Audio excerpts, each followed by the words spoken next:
Hi, my name is Anna Ssentongo, and I proudly join you today to talk to you about Laissez Faire leadership. Back in 1939, Lewin Lippitt proposed 3 different types of leadership: autocratic, democratic, and laissez faire. Although sometimes forgotten or referred to as non-leadership, laissez faire comes from a French word that means let do. Laissez faire, or delegative leadership, is a style in which leaders allow team members to make decisions. The leaders believe that team members have all skills necessary in order to carry out a task. They provide followers with the needed resources to complete the task, but they do not interfere with followers' decision making. In fact, they don't typically interfere unless a follower comes to them for assistance. Some people believe laissez-faire leadership leads to less productivity. However, it can be highly effective when it is used in the right conditions. Laissez-faire leadership is most effective when followers are highly skilled, motivated, experts in their specialty, and trustworthy. When used correctly, laissez-faire leadership leads to higher job satisfaction, the ability for the leader to take on more projects, self-efficacy and esteem in the followers, and much more creativity in projects. I recently conducted a meta-analysis in which I was looking at sexual dysfunction and pain with sexual activity following inguinal hernia repair. I needed somebody who was highly motivated and understood surgery well. So I approached a medical student who was an expert in surgical technique. She was trying to get into surgical residency, so she had been studying all the different procedures, what needs to be used, and at the same time she was going through her rotations in surgery, so she got a lot of exposure, and she wanted to be more involved in the surgical literature, so she was highly motivated. So I approached her and I asked her if she'd be interested in being on the study. She proudly said she would, so I let her know the studies that would be included, and I had her go through each study and extract surgical information.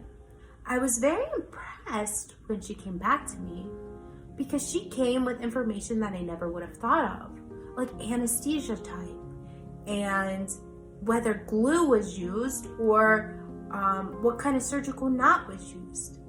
These are surgical details that I necessarily wouldn't have looked at conducting a meta-analysis that's looking at sexual dysfunction. I was like, okay, good work. So I took that information and I needed somebody who could run the analysis. So I got a highly motivated PhD in epidemiology student who is really good at advanced analysis that I can't even think of. And I went to him and I was like, I have this really interesting data and I'd like to run it, and I know you're the expert in the field. I want to send you the data, see what you can do with it. I didn't give him direction, do this, do that, do this. I simply said, see what you can do with it. So he went through and he not only he knew to use random effects models, and he knew to use generalized linear mixed methods, which I wouldn't have known.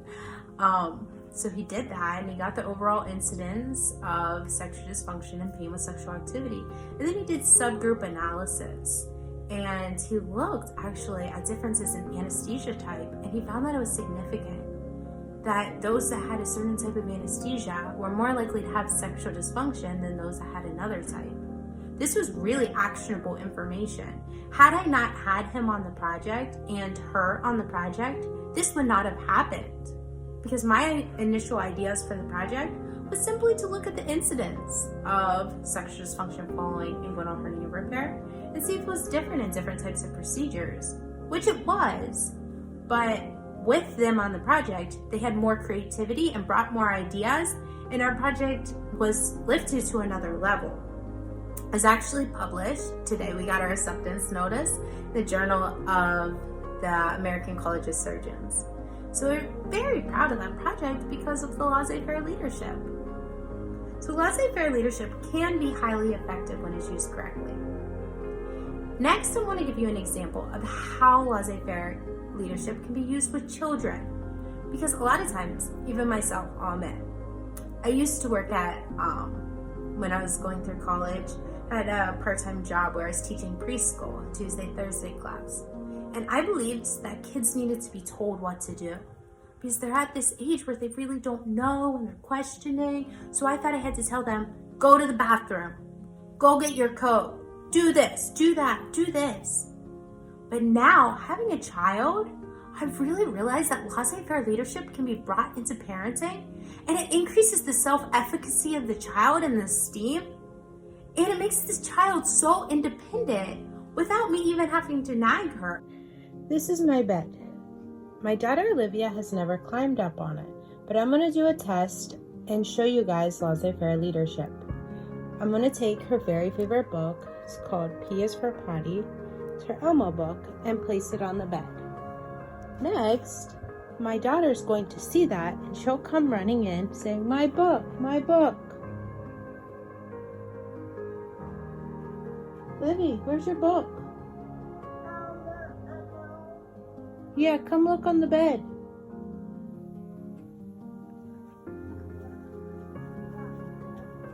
What's that? Do you want?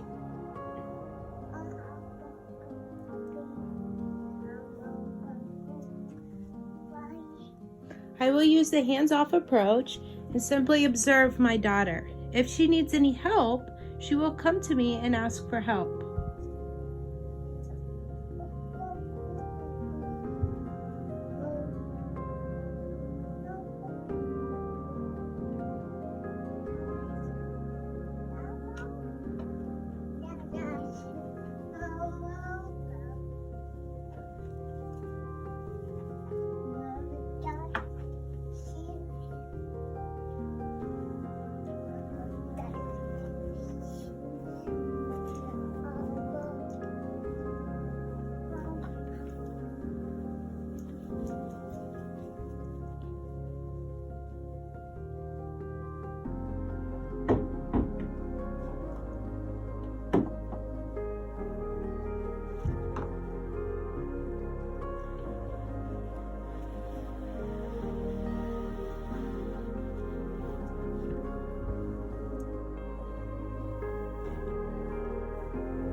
You need help? Yes. I think you have the skills needed to get that book. I want you to work hard and get that book. No.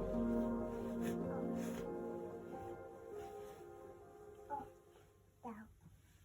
My daughter is so proud of herself for getting up onto the bed that now she is going up and back down.